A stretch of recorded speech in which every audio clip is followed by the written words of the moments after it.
Abonnez-vous à la chaîne dès maintenant et actionnez la sonnette, car ici, chaque histoire laisse sa trace. Dites-moi dans les commentaires, d'où regardez-vous en ce moment? Peut-être que quelqu'un de votre entourage a lui aussi une histoire qui n'a jamais été expliquée. Quand Étienne Morel signa l'acte de vente de l'hôtel particulier de Montfaucon, il n'y eut aucune célébration, ni champagne, ni sourire. Juste le crissement sec de la plume sur le papier et le silence pesant qui semblait avoir toujours régné entre ces murs, bien avant son arrivée. La propriété était en retrait du village le plus proche, entourée d'arbres centenaires dont les branches tortueuses semblaient se pencher vers la maison, comme pour l'observer. Le manoir, bâti au début du XXe siècle, était un monument de pierre assombri par le temps, avec de hautes fenêtres étroites qui évoquaient des yeux fatigués. Pendant des décennies, il était resté vide. Personne n'en voulait, personne ne s'y rendait, personne n'en parlait sans baisser la voix. Pour Étienne, milliardaire du secteur énergétique réputé pour acquérir des demeures historiques qu'il restaure, il ne s'agissait que d'un investissement de plus. Du moins, c'est ce qu'il a affirmé à ses conseillers. La véritable raison n'apparaissait ni dans les rapports financiers, ni dans les interviews soigneusement préparées. L'hôtel particulier avait été acquis grâce à une insistance personnelle, presque obsessionnelle, après une vente aux enchères discrète à Paris. Il avait payé le double de l'estimation et exigé d'en prendre possession immédiatement. Le lendemain matin de l'achat, il arriva seul. Pas d'entourage, pas de photographe, juste un chauffeur qui déposa les sacs à l'entrée et repartit sans attendre de pourboire. Le portail en fer se referma violemment derrière la voiture dans un long grincement, dont l'écho résonna dans le parc comme un avertissement tardif. En traversant le hall principal, Étienne perçut une odeur particulière. Ce n'était pas une odeur de moisissure ordinaire, mais une odeur métallique, ancienne, imprégnée dans la pierre. Le sol de marbre était fissuré, et chaque pas produisait un écho irrégulier, comme si la maison répondait avec un certain décalage. Des tapisseries délavées pendaient encore au mur, représentant des scènes champêtres déformées par le temps. Certains personnages semblaient avoir des visages flous, comme s'ils n'avaient jamais été achevés, ou comme si quelqu'un avait tenté de les effacer. Il n'y avait pas d'électricité. La lumière filtrait par les fenêtres en minces bandes, perçant la poussière en suspension dans l'air. Étienne parcourait les pièces à pas mesurés, touchant les meubles recouverts de draps jaunis, ouvrant des portes qui grinçaient. Rien n'indiquait un abandon récent. Tout semblait s'être arrêté brutalement, comme si les anciens habitants étaient partis précipitamment et n'étaient jamais revenus. L'antagonisme dans l'histoire ne se manifestait pas encore sous une forme humaine. Il se révélait dans les détails, dans l'escalier principal, dont la rampe n'était usée que d'un côté, dans la porte verrouillée du vieux bureau, profondément marquée par quelque chose qui avait rayé le bois de l'intérieur, et surtout, dans la cave. La porte du sous-sol se trouvait derrière la cuisine, presque dissimulée par un placard renversé. Contrairement aux autres, elle ne grinçait pas. Elle était scellée par des barres de fer rouillées installées de l'intérieur, comme si leur but n'était pas d'empêcher l'entrée, mais de tenir toute intrusion à distance. Un petit symbole était gravé au-dessus du cadre, un cercle incomplet traversé par 3 traits verticaux. Étienne reconnut immédiatement le symbole, sans toutefois se souvenir d'où il le voyait. Il n'a pas essayé d'ouvrir la porte ce premier jour. À la tombée de la nuit, la température du manoir sembla changer. Le froid ne venait pas de l'extérieur, mais remontait du sol, se concentrant dans les couloirs du rez-de-chaussée. Étienne alluma une cheminée de fortune et passa la nuit dans l'ancienne chambre du maître, faisant abstraction du fait que la serrure était défectueuse et qu'à un moment donné, il avait entendu de lents pas en bas, des pas qui s'étaient tus dès qu'il s'était levé. Le lendemain matin, il trouva des traces de boue séchées dans le couloir. Ce n'était pas la sienne. Entre-temps, dans le village voisin, la nouvelle de la vente du manoir commença à se répandre. Le nom d'Étienne Morel éveilla la curiosité, mais aussi l'inquiétude. Un vieux boulanger refusa d'en parler. L'aubergiste fit le signe de croix en entendant l'adresse, et une vieille femme assise devant l'église murmura quelque chose que personne n'osa répéter à haute voix. 90 ans, ce n'était pas suffisant. Le conflit principal commençait à se dessiner, non pas entre Étienne et les vivants, mais entre le présent qu'il tentait d'imposer et le passé qui refusait de rester enfoui. Le manoir n'était pas qu'un vieux bâtiment. C'était un lieu où quelque chose avait été caché, oublié de force, scellé par la peur. Et maintenant, après 9 décennies, quelqu'un détenait enfin la clé. Les jours suivants, le manoir révéla sa propre routine, une cadence silencieuse qui ne se soumettait pas à l'horloge d'Étienne. L'aube semblait s'y attarder, comme si la lumière peinait à pénétrer l'invisible. Lorsqu'elle finit par apparaître, elle était faible, blanchâtre, sans chaleur. Étienne commença à explorer les environs. Le terrain était vaste et accidenté, avec un ancien jardin géométrique presque entièrement englouti par la végétation. Des statues de pierre, couvertes de lichen, se dressaient parmi les buissons, telles des sentinelles abandonnées. Nombre d'entre elles étaient brisées, mains manquantes, visages défigurés, et toutes semblaient tournées vers la maison, jamais vers l'extérieur. Il ne s'agissait pas d'une décoration fortuite. Quelqu'un avait choisi ces emplacements intentionnellement. Le village de Montfaucon n'était qu'à quelques kilomètres, mais il semblait figé dans le temps. Maisons basses, ruelles étroites, regards fuyants. Étienne tenta d'engager la conversation. Il acheta du pain, posa des questions simples. Il reçut des réponses brèves, mesurées, presque apprises par cœur. Personne n'évoquait directement le manoir, mais tout le monde le savait. Il le sentait dans le silence qui s'installait chaque fois que son adresse était mentionnée. C'est là qu'il l'a rencontrée. Claire Beaumont, archiviste municipale, et de fait, gardienne officieuse de la mémoire locale, elle se distinguait des autres par son regard franc. Son visage était pâle, des rides fines soulignaient ses yeux, et sa posture rigide trahissait une habitude plus encline à écouter qu'à parler. Claire ne manifesta aucune surprise en apprenant où habitait Étienne. Elle referma simplement le registre avec une précaution excessive et déclara que les archives antérieures à 1935 étaient incomplètes. Ni brûlées, ni perdues, incomplètes. Dès lors, sa présence devint constante, jamais invitée, mais jamais empêchée non plus. Elle parcourait les pièces du manoir, comme on reconnaît un territoire dangereux, effleurant les murs avec précaution, évitant certains couloirs. Interrogée, elle se contentait de dire que l'architecture de l'époque recelait ses secrets. Peu à peu, des fragments du passé ont refait surface. Le manoir avait appartenu à la famille. Arnaud, au début du XXe siècle, c'étaient des industriels respectés, catholiques fervents, mécènes de l'église locale, connus pour leurs actes de charité, du moins en public. En 1934, tout changea. Les employés disparurent. Les enfants ne fréquentèrent plus la propriété. Les messes commencèrent à être célébrées à des heures irrégulières, toujours la nuit. Le patriarche, Henri Arnaud, est officiellement décédé de cause naturelle. Le décès de sa femme n'a jamais été enregistré. Le fils aîné a été porté disparu lors d'un voyage qui n'a jamais eu lieu. En moins d'1 an, toute la famille avait disparu des registres, comme si l'on avait arraché des pages de l'histoire locale. À l'intérieur du manoir, les signes étaient plus évidents. Étienne constata des anomalies, des chaises renversées, des portes ouvertes qu'elle jurait avoir fermées, des empreintes digitales dans la poussière des couloirs désertés. Le sous-sol demeurait intact, scellé, mais il remarqua alors quelque chose de nouveau, une légère odeur de terre humide, persistante, même par temps sec. Un soir, Claire montra du doigt un vitrail brisé dans le couloir est. Il représentait une scène biblique inhabituelle, non pas la rédemption, mais le jugement.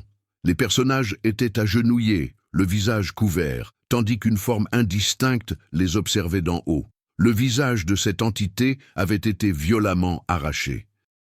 « Ce n'était pas de l'art, dit-elle doucement, c'était un avertissement. » L'antagoniste de l'histoire commençait à se dessiner, non pas comme une entité visible, mais comme une force née de la peur collective, du silence institutionnel et de rituels mal compris. Le village n'avait pas oublié ce qui s'était passé, il avait simplement appris à vivre avec le silence. Étienne, pour sa part, n'était pas qu'un investisseur curieux. Peu à peu, Ses motivations se sont révélées par ses actes. Des nuits blanches passées enfermé dans son bureau, des recherches obsessionnelles de symboles anciens, des notes toujours manuscrites, jamais sur des appareils électroniques. Il en savait plus qu'il ne le laissait paraître. Il avait reconnu le symbole au sous-sol parce qu'il l'avait déjà vu, ailleurs, dans un autre contexte, enfoui sous le poids d'une tragédie d'entreprise étouffée des années auparavant. Claire avait compris. Elle n'a pas posé la question directement. Elle s'est contentée d'avertir. Il y a des choses qui restent cachées, non pas parce qu'elles ont été oubliées, mais parce qu'elles fonctionnent mieux dans l'obscurité. Le manoir, le village et ses habitants formaient un seul et même organisme, façonné par des choix faits 90 ans plus tôt. Chaque mur, chaque document manquant, chaque silence portait le poids d'une œuvre inachevée. Et plus Étienne avançait, plus il devenait évident qu'il n'avait pas été le premier à tenter de comprendre, mais seulement le premier à insister. Le monde qui les entourait n'était pas qu'un simple décor, c'était un complice. Le manoir commença à réagir. Pas brutalement, ni de façon flagrante, c'était une accumulation de petites ruptures, des détails si subtils qu'un œil moins attentif aurait pu les manquer. Mais Étienne n'ignorait rien. Il notait les heures, les positions, comparait les distances. Et pourtant, quelque chose lui échappait toujours. Pour la 3e nuit consécutive, l'horloge du hall principal s'arrêta précisément à 3h17. Il ne s'est pas cassé, il s'est juste arrêté. Le lendemain, Étienne découvrit la même heure, barrée en gras, sur 3 pages différentes d'un vieux carnet, trouvé dans un tiroir qu'il avait vidé quelques jours auparavant. L'écriture n'était pas la sienne. Les obstacles se succédèrent rapidement. La porte de l'ancien bureau, auparavant à peine éraflée, se mit à se refermer d'elle-même dès qu'il s'absentait plus de quelques minutes. Le sol du couloir ouest commença à s'affaisser légèrement, créant une nouvelle irrégularité, absente des plans. Aucune explication technique ne semblait suffisante. La maison était altérée par un phénomène qui défiait toute logique. Claire a insisté pour qu'il suspende tous les travaux de rénovation. Malgré cela, Étienne a embauché Bernard Luc, ingénieur structure lyonnais sans aucun lien avec le village, arriva plein d'assurance, muni de matériel moderne, drones de cartographie et capteurs thermiques. Moins de 2 heures après son arrivée au manoir, son comportement changea. Il devint laconique, évita la cave et refusa de rester après le coucher du soleil. Avant de partir, il fit une seule remarque, presque involontaire. La chaleur ne vient pas d'en haut, mais d'en bas, et elle ne se dissipe pas. Cette même nuit eut lieu la première confrontation directe. Étienne s'éveilla au bruit de quelque chose qu'on traînait dans l'escalier. Non pas des pas, mais un poids, un frottement continu et patient. En descendant, il constata que la porte du sous-sol était entr'ouverte. Les barreaux de fer étaient tordus vers l'extérieur, comme s'ils avaient été lentement enfoncés pendant des heures. Le symbole au-dessus du cadre était désormais complet. Le cercle, auparavant incomplet, était fermé. Il n'est pas entré. Le conflit s'envenima lorsque le village réagit. Des enfants commencèrent à tomber malades, sans raison apparente. La cloche de l'église sonna à tort et à travers à 3 reprises au cours de la même semaine. Un incendie ravagea une vieille grange, précisément sur le terrain où, d'après des documents fragmentaires, la famille Arnaud tenait des réunions privées. Le lien entre ces événements était évident pour Claire. Pour les autres, la coïncidence était trop troublante pour qu'on en parle. Des personnages secondaires commencèrent à alimenter le conflit. Le curé du village, qui évitait le sujet mais intensifiait les rituels nocturnes. Le maire, qui exigeait l'accès à la propriété sous prétexte de sécurité. Et les habitants les plus âgés, qui commencèrent à se rassembler silencieusement après la tombée de la nuit, toujours près de l'église. À l'intérieur du manoir, la résistance devint physique. Des objets tombaient des étagères dès qu'Étienne s'approchait de certaines pièces. Les miroirs s'assombrissaient sans raison apparente. Un matin, il découvrit des marques d'ongles sur ses mains, profondes, anciennes, apparues pendant son sommeil. Malgré tout, le projet a progressé. Claire a découvert un détail crucial dans les archives de l'église. En 1934, Montfaucon fut le théâtre d'un procès informel mené non par l'État, mais par la communauté elle-même. Un mal avait été identifié, isolé et scellé, non pas détruit, non pas expulsé, maintenu. Le sous-sol du manoir n'était pas une prison par hasard, c'était un lieu de confinement. L'antagoniste, jusque-là insaisissable, commençait à se définir non plus comme une entité surnaturelle isolée, mais comme une force alimentée par un pacte, un accord entre les vivants qui avaient décidé de sacrifier quelques-uns pour en préserver beaucoup. La force qui se manifestait désormais ne faisait plus de distinction entre coupables et innocents. Elle réagissait simplement à la rupture, et Étienne fut la rupture. Son conflit intérieur se manifestait par des actes obsessionnels, des nuits entières passées à tenter de déchiffrer des symboles, refusant toute aide, ignorant sa propre fatigue. Ses gestes trahissaient sa culpabilité, ses choix étaient empreints d'urgence. Il ne cherchait pas seulement à comprendre, il cherchait à corriger une erreur qu'il savait avoir été commise, même si elle n'était pas de sa faute. Le point de rupture a été atteint lorsque Claire a disparu. Sa voiture fut retrouvée garée devant l'hôtel particulier, portières ouvertes, moteur froid. À l'intérieur, rien n'était déplacé, sauf dans le bureau. La porte était grande ouverte. Sur le sol, une vieille carte de Montfaucon, avec une seule marque au fusain, la cave. Le conflit était désormais inévitable, plus théorique, plus lointain. La maison avait franchi la ligne rouge, le passé exigeait des réponses, et le sous-sol ne pouvait plus rester fermé. L'absence de Claire rompit le fragile équilibre qui subsistait entre Étienne et le village.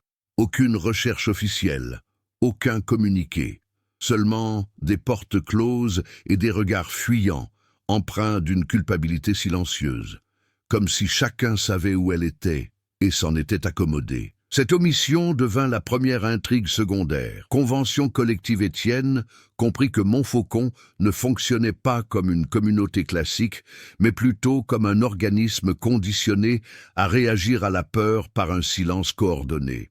Chaque habitant jouait un rôle appris très tôt. Ne pas poser de questions, ne pas enregistrer, ne pas intervenir.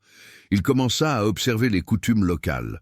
Le mercredi soir, après que la cloche eut sonné 3 fois, les rues se vidaient. Le vendredi, des bougies apparaissaient aux fenêtres donnant sur la colline du manoir. Il ne s'agissait pas de rituels religieux traditionnels, mais de marques de soumission. Un rappel silencieux qu'il fallait apaiser quelque chose. La deuxième intrigue secondaire est apparue à partir de dossiers incomplets N. Fouillant les pièces à l'étage, Étienne découvrit un coffre caché sous le plancher de l'ancienne chambre d'enfant. À l'intérieur se trouvaient des jouets en bois cassé, des vêtements tachés et un carnet relié cuir. Il avait appartenu à Élise Arnaud, la plus jeune fille de la famille, dont le nom n'apparaissait sur aucun document officiel. Le carnet ne contenait aucune confession, mais des descriptions fragmentaires de jeux pratiqués à la cave, des jeux de cache-cache, d'extinction des lumières et de voix qui n'appartenaient pas à des adultes connus. Les dernières pages étaient déchirées, arrachées à la hâte. Au fond du coffre, Étienne retrouva le même symbole de la cave, dessiné à maintes reprises jusqu'à ce que le papier soit presque en lambeaux. La troisième intrigue secondaire reliait Étienne directement à son passé. Il retrouva un vieux contrat conservé dans ses archives personnelles, daté de 1998, une obscure acquisition d'entreprise impliquant une société française en faillite. L'adresse de l'un des biens, Montfaucon. À l'époque, une aile entière du terrain avait été vendue pour financer des travaux de soutènement. Étienne avait signé le document sans en lire les détails. Il n'était pas seulement celui qui a découvert l'erreur. Il y a participé. À mesure que ces couches s'accumulaient, la pression temporelle s'intensifiait. Les manifestations devinrent quotidiennes. Une chaleur constante s'échappait du sous-sol. Une odeur métallique imprégnait toute la maison. La nuit, une faible vibration parcourait les murs, comme une respiration profonde et rythmée. Le temps pressait, non pas pour Étienne, mais pour le confinement. Chaque jour, sans intervention, fragilisait le sceau créé 90 ans auparavant. Le village le sentait, c'est pourquoi les bougies. C'est pourquoi les rituels improvisés. Ils tentaient de renforcer quelque chose qui ne leur obéissait plus. La dernière intrigue secondaire est apparue de manière inattendue. Un homme âgé, Marcel Dubois, l'ancien sacristain, se présenta au manoir à l'aube. Il ne demanda pas la permission d'entrer.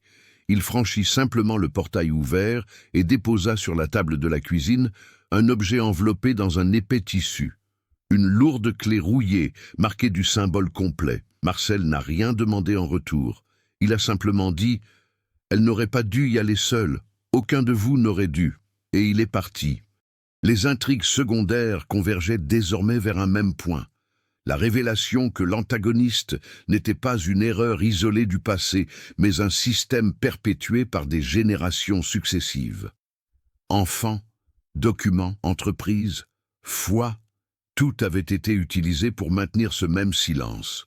Claire, le carnet d'Élise, le contrat signé par Étienne et la clé de Marcel étaient autant de pièces d'un même mécanisme.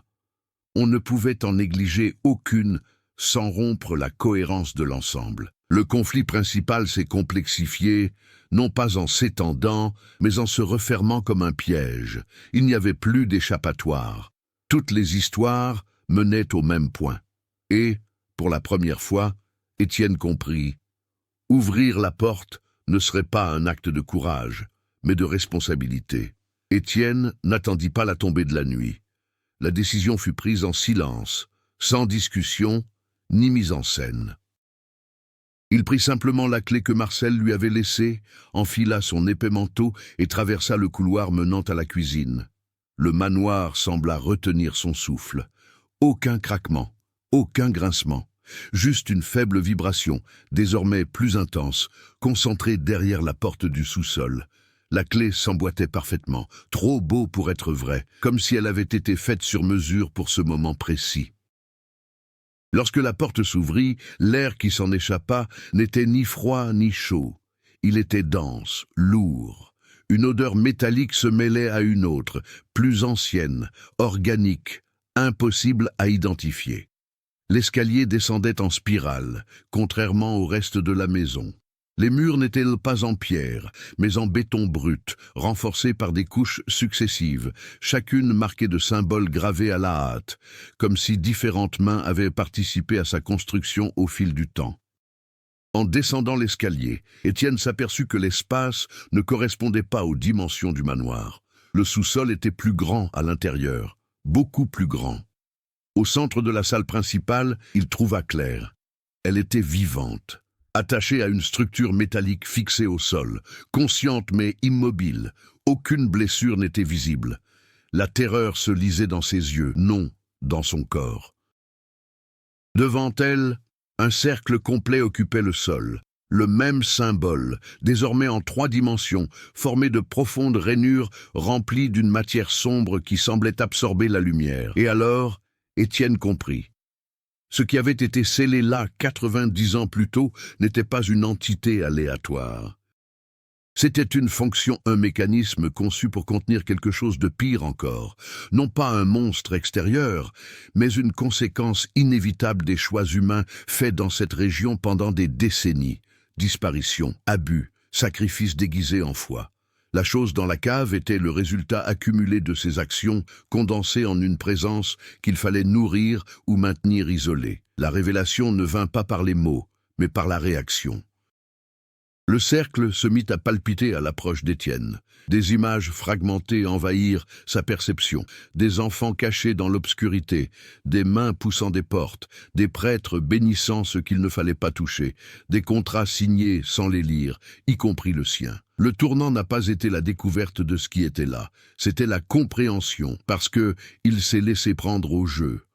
Claire n'a pas été capturée par hasard, elle a été enlevée parce qu'Étienne résistait encore.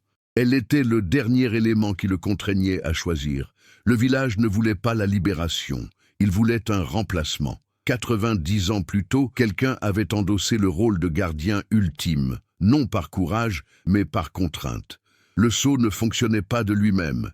Il avait toujours eu besoin de quelqu'un prêt à rester, à supporter le poids de son confinement. La famille Arnaud n'avait été que la première. La présence réagit au recul d'Étienne. Les murs vibrèrent. Des fissures apparurent au plafond. Le système était défaillant.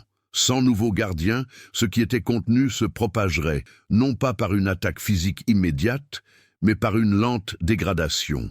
Maladie, folie, effondrement social. L'antagoniste révéla sa véritable forme, non pas une créature, mais un accord pervers animé par la peur et la répétition. Il n'exigeait pas un bain de sang immédiat. Il exigeait une solution permanente. Claire essaya de parler. Elle n'y parvint pas. Le cercle intensifia sa lueur sombre. Étienne prit alors la décision qui allait tout changer. Il traversa le cercle. L'impact n'était pas physique mais structurel. Tout le sous-sol a réagi, comme s'il reconnaissait le choix. Les images ont disparu. Les vibrations se sont atténuées. La présence s'est stabilisée, se modelant sur le nouveau point focal. Mais un événement inattendu s'est produit. Le cercle ne s'est pas refermé autour de lui.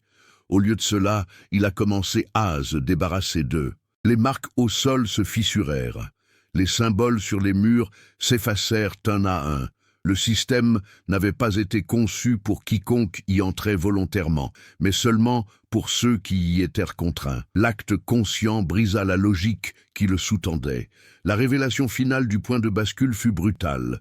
Le pacte ne fonctionnait que tant qu'il était appliqué. L'acceptation volontaire a brisé le cycle.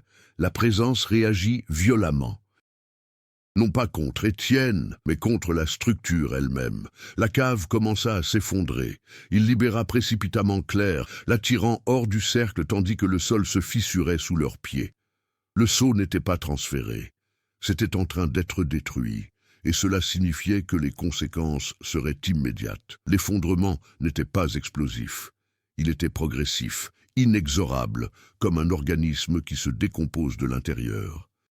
Tandis qu'Étienne et Claire gravissaient les escaliers, le désespoir contenu, le sous-sol se déformait derrière eux.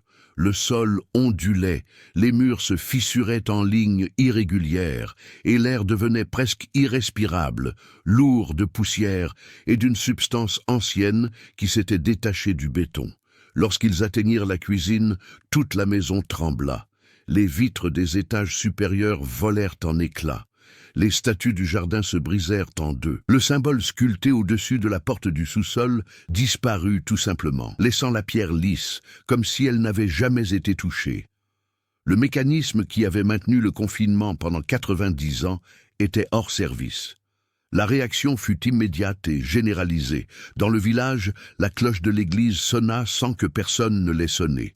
Les animaux s'agitèrent, les chiens hurlèrent, et un sentiment collectif de désorientation se répandit. Les gens se réveillaient en pleine nuit, nauséeux, hantés par des souvenirs qui n'étaient pas les leurs, des fragments de vieux rêves. Ce n'était pas une attaque directe, mais une décharge résiduelle. Ce qui avait été maintenu sous pression se dissipait désormais dans l'environnement, tel un poison dilué. Claire s'évanouit dans la cuisine. Étienne la porta dehors, dans le jardin, s'éloignant de la maison à mesure que les secousses s'atténuaient. Le manoir ne s'était pas effondré. Il tenait toujours debout, meurtri, instable, mais silencieux. Le pire était passé. Du moins, c'est ce qu'il semblait. Les conséquences personnelles se firent sentir presque immédiatement. Claire se réveilla des heures plus tard, confuse mais lucide. Elle se souvenait de tout. Il n'y avait pas eu d'oubli sélectif, pas de répit. Le traumatisme était total. La vérité aussi. Pour Étienne, l'impact fut plus profond. Le lien avec le système ne se rompit pas sans laisser de traces. Il commença à ressentir une pression constante, comme si quelque chose avait été arraché, créant un vide fonctionnel. Non pas une douleur, mais une absence, un espace là où régnait autrefois un poids. Le village réagit par une hostilité silencieuse. Le lendemain, les habitants se rassemblèrent devant le manoir, non pour remercier, mais pour exiger des explications. Ils ne voulaient pas de détails, ils voulaient des garanties. Ils demandèrent si cela était vraiment terminé, si les signes allaient cesser, si les rituels seraient encore nécessaires. Il n'y a pas eu de réponse satisfaisante. Le prêtre a refusé de s'exprimer. Le maire a évité tout contact direct. Marcel Dubois a été retrouvé mort, à son domicile, ce matin-là, sans aucune trace de violence. Juste un visage trop paisible, comme celui de quelqu'un qui, enfin, n'avait plus besoin de regarder quoi que ce soit.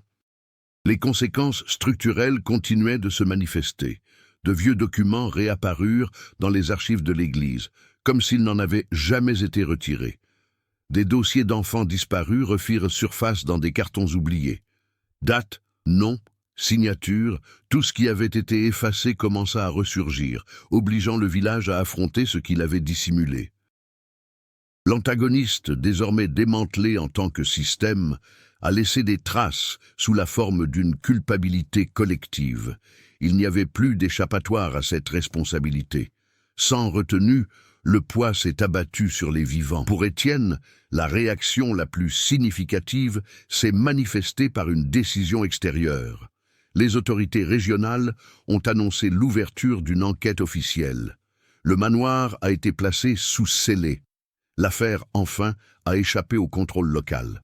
Rien de tout cela n'apporta de soulagement immédiat. Il n'y eut aucun sentiment de victoire, seulement la certitude que l'équilibre artificiel avait été rompu et que tout nouvel équilibre exigerait la confrontation et non le silence. Cette nuit-là, tandis que les villageois veillaient, Étienne observait le manoir de loin. Aucune lumière, aucun bruit, juste un vide palpable là où régnait autrefois l'intimité. Le cycle ne se poursuivrait pas, mais les conséquences ne faisaient que commencer. Les jours suivants n'apportèrent aucun répit. Ils furent synonymes de demande. Sans le système qui avait soutenu Montfaucon pendant près d'un siècle, tout ce qui avait été refoulé, la culpabilité, la complicité, la peur, refit surface dans les comportements et les décisions. On se mit à trop parler ou à se taire complètement. Les vieilles familles se déchirèrent. Des noms autrefois respectés commencèrent à être évités en public. Étienne resta. Ce fut son premier véritable changement. Auparavant, il se serait distancié dès qu'un risque juridique se profilait. Il aurait délégué, payé et effacé ses traces. Désormais, il refusait de partir, même après la condamnation du manoir. Il s'installa au village, dans une modeste chambre de la vieille auberge, renonçant à tout privilège, non pas par pénitence déclarée, mais dans la continuité du choix amorcé dans la cave. La pression prit de nouvelles formes. Les autorités exigèrent des témoignages. Des journalistes se présentèrent. Les investisseurs voulaient des réponses rapides. Chaque interaction était une épreuve. Fallait-il se cacher à nouveau ou maintenir l'impact de la vérité? Il a choisi de le soutenir. Claire, en pleine convalescence, retourna aux archives. Cette fois, sans excès de prudence. Elle réorganisa les documents, ouvrit des boîtes scellées, recoupa les registres d'état civil et religieux. Elle ne cherchait pas seulement des faits. Elle cherchait la chronologie des événements, les responsabilités, un enchaînement de décisions. Sa transformation ne venait pas du dépassement du traumatisme, mais de son refus de laisser disparaître à nouveau la mémoire. Leur relation a changé. Elle n'est pas devenue intime ni confortable. Elle est devenue fonctionnelle et honnête. Ils n'ont pas parlé du sous-sol. Ils ont parlé de la suite. De ce qu'ils allaient faire, de ce qui existait désormais sans contrainte. Le nouveau problème est apparu lorsque l'enquête officielle a mis en évidence un schéma. Montfaucon n'était pas un cas isolé. Des irrégularités similaires ont été constatées dans d'autres régions de France, toutes liées par des sociétés intermédiaires, dont l'une, là encore, était liée au groupe qu'Étienne avait précédemment dirigé. Le protagoniste fut contraint d'affronter un enjeu qui dépassait le simple cadre du manoir. Son évolution personnelle exigeait une rupture avec les structures qu'il avait lui-même contribué à créer. Il ne suffisait pas de dévoiler le passé. Il fallait transformer le présent. Il a lancé des audits internes sans préavis. Il a rompu d'anciens contrats. Il a transmis des documents compromettants à de puissants alliés. Chaque action a entraîné des conséquences immédiates, poursuites judiciaires, pertes financières, isolement social. Mais, contrairement à avant, il n'a pas reculé. Le village fut lui aussi mis à l'épreuve. Sans rituel, sans signe distinctif, Montfaucon dut apprendre à vivre sans se rejeter la faute. Certaines familles partirent, d'autres restèrent et commencèrent à parler ouvertement de ce qu'elles savaient. Le dépassement collectif fut chaotique, imparfait, mais bien réel. La maturité d'Étienne ne se manifesta pas dans ses discours, mais dans ses renoncements. Il céda la propriété du manoir et fit don du terrain à la préservation historique sous contrôle de l'État. Non pas en guise d'absolution, mais comme un avertissement. Plus jamais personne n'oserait s'y installer. Le vieux manoir, vide et instable, n'était plus qu'une ruine, dépourvue de toute fonction symbolique. Le lieu où jadis le système avait existé ne soutenait plus rien. Pourtant, des traces subsistaient. Certaines nuits, Étienne se réveillait avec une sensation d'oppression dans la poitrine, non pas de la peur, mais un souvenir. Il ne cherchait pas à la repousser. Il avait appris que le déni était le premier pas vers la répétition. Le cycle de transformation touchait à sa fin. Il ne se considérait plus comme quelqu'un qui avait corrigé une erreur, mais comme quelqu'un qui avait rompu un schéma. Cette distinction a guidé ses décisions futures. La croissance n'était pas une libération, c'était une responsabilité permanente, et cela le prépara à ce qui allait suivre. À mesure que l'enquête progressait, un sentiment d'instabilité s'installait à nouveau, non pas dans le manoir, mais parmi la population. La disparition de l'ancien système n'impliquait pas un retour immédiat à la normale. Au contraire, le vide laissé par le confinement résonnait comme un écho prolongé, exigeant une adaptation que personne n'était prêt à opérer rapidement. Les vestiges commencèrent à s'aligner. Les rapports médicaux du village indiquaient une forte augmentation des épisodes psychosomatiques. Il ne s'agissait pas de possession ni de manifestations surnaturelles manifestes, mais de profonds troubles émotionnels liés à des souvenirs refoulés. Ce qui était auparavant absorbé par le pacte nécessitait désormais une intervention humaine. Claire fut la première à comprendre le schéma. En recoupant les dates, il constata que les épisodes s'intensifiaient à chaque fois que d'anciens documents étaient mis au jour. La vérité, exposée sans concession, était devenue le nouvel agent de déséquilibre. La tension montait. Étienne fut officiellement convoqué à Paris pour y livrer son témoignage final. L'audience devait déterminer s'il serait considéré comme collaborateur ou co-responsable. La décision de justice ne constituait pas le véritable dénouement, mais elle allait déterminer qui maîtriserait le récit des faits. Pendant ce temps, Montfaucon était divisé. Un groupe d'habitants réclamait la fermeture immédiate de toutes les archives, arguant que leur exposition continue ne faisait que réactiver le mal. Un autre groupe, plus petit mais plus bruyant, exigeait un accès complet aux archives et une transparence totale, quitte à ruiner des réputations établies de longue date. La préparation de l'affrontement final ne comportait ni course ni explosion, mais des alliances irrévocables. Chaque personnage prit sa position. Claire a reçu une lettre anonyme manuscrite.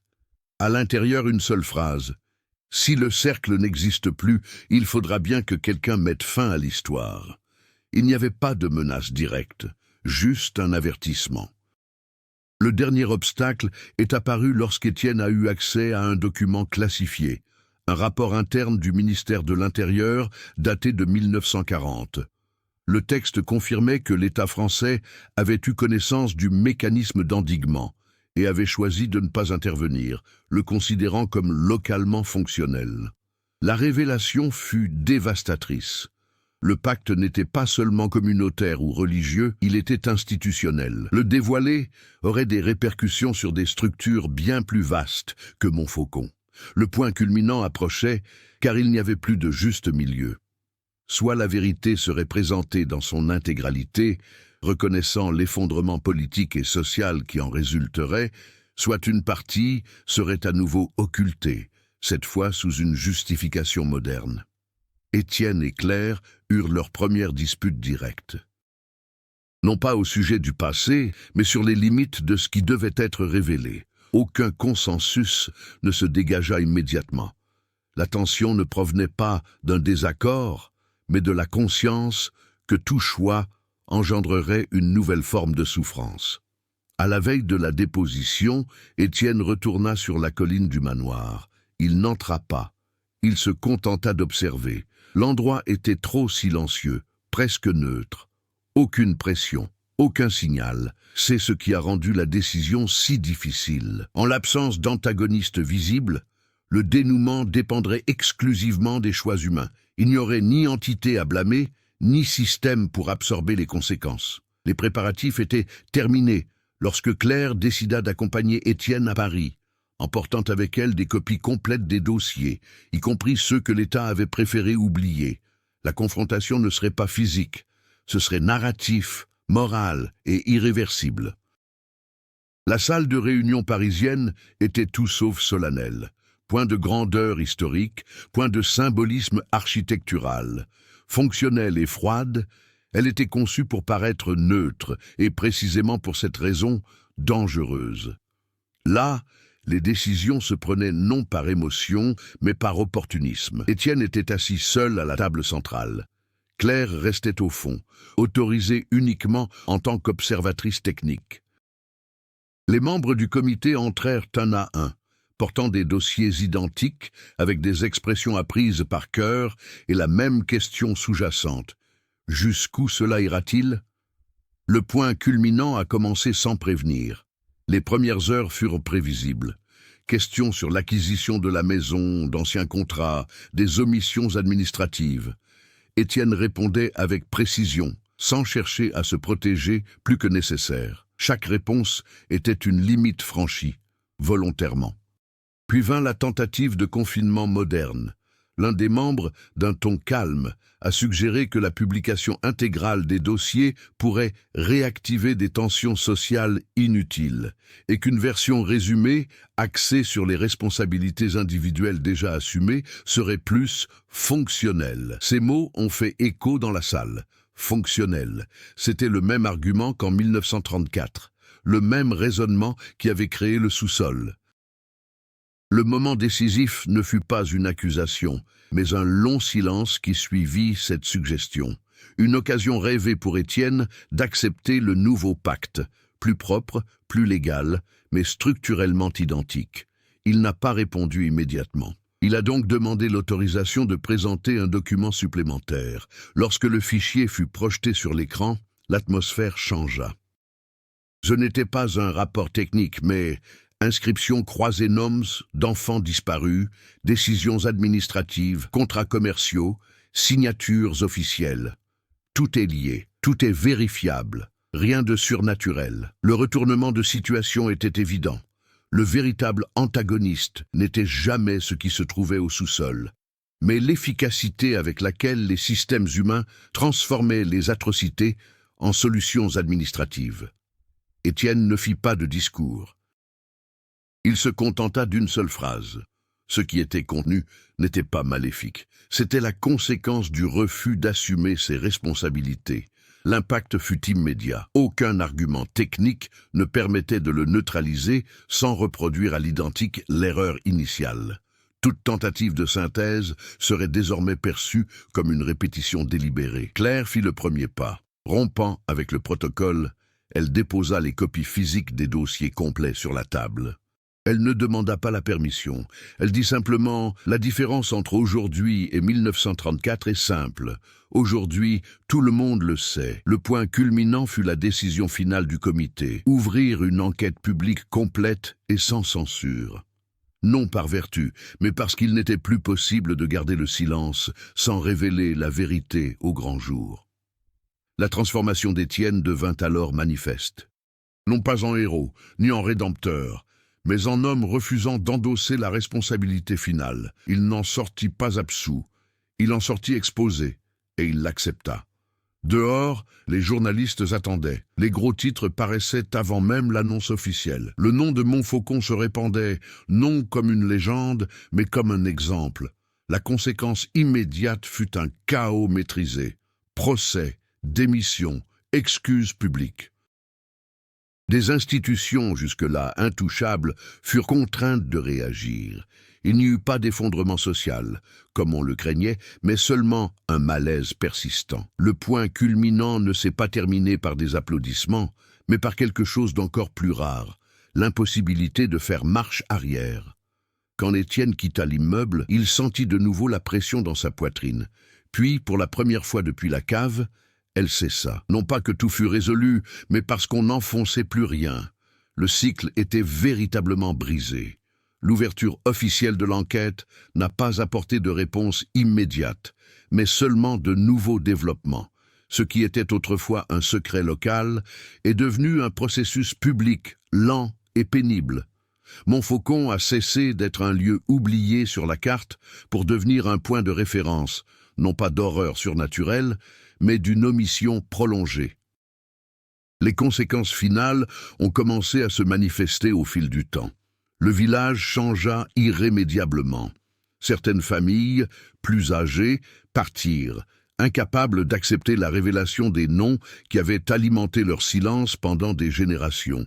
D'autres restèrent, participant aux audiences et apportant des témoignages tardifs. L'espace collectif, jadis marqué par la peur, se trouva désormais imprégné d'une mémoire vivante.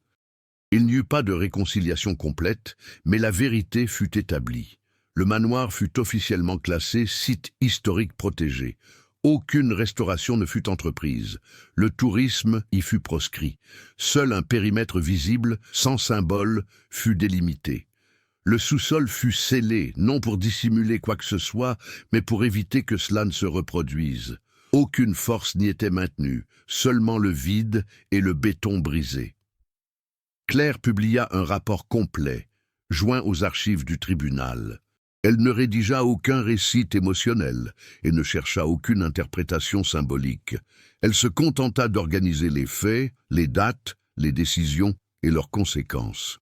Son travail devint une référence académique et juridique. Pour la première fois, l'histoire du village était présentée dans son intégralité. Étienne a subi des pertes considérables. Le groupe qu'il dirigeait a été démantelé. Les anciens contrats ont volé en éclats. Les procès ont suivi leur cours. Il n'a pas cherché à redorer son blason, ni à justifier ses choix passés. Il a accepté la réduction de son pouvoir, comme l'aboutissement de la transformation entamée dans la cave. Ce qui subsistait, c'était la continuité éthique, et non la rédemption.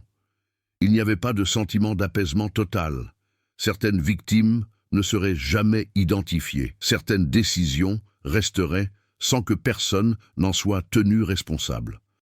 Pourtant, le monde de l'histoire avait trouvé un nouvel équilibre, imparfait, humain, mais sans mécanisme caché pour absorber la culpabilité. Des mois plus tard, lors d'une brève visite à la colline, Étienne contempla une dernière fois le manoir. Il ne ressentit aucune pression, aucun souvenir intrusif, seulement la nette impression que le lieu avait perdu sa raison d'être. Ce n'était plus qu'une bâtisse abandonnée. Le voyage ne l'avait pas rendu meilleur au sens strict. Il l'avait rendu incapable de répéter la même erreur. Et cela, dans ce monde, était la plus grande justice possible. Des décennies plus tard, Montfaucon apparaissait encore occasionnellement dans des articles universitaires et des rapports sur les crimes d'après-guerre occultés. Le nom du village restait associé non pas à la cave, mais à la rupture du silence qu'il avait protégé pendant près d'un siècle. Le manoir demeurait fermé, envahi par le lierre et fissuré. Aucun habitant ne s'en approchait après le coucher du soleil, non par crainte du surnaturel, mais par respect pour ce qui y avait été révélé. Certains secrets disparaissent avec le temps. D'autres attendent simplement que quelqu'un leur ouvre la bonne porte.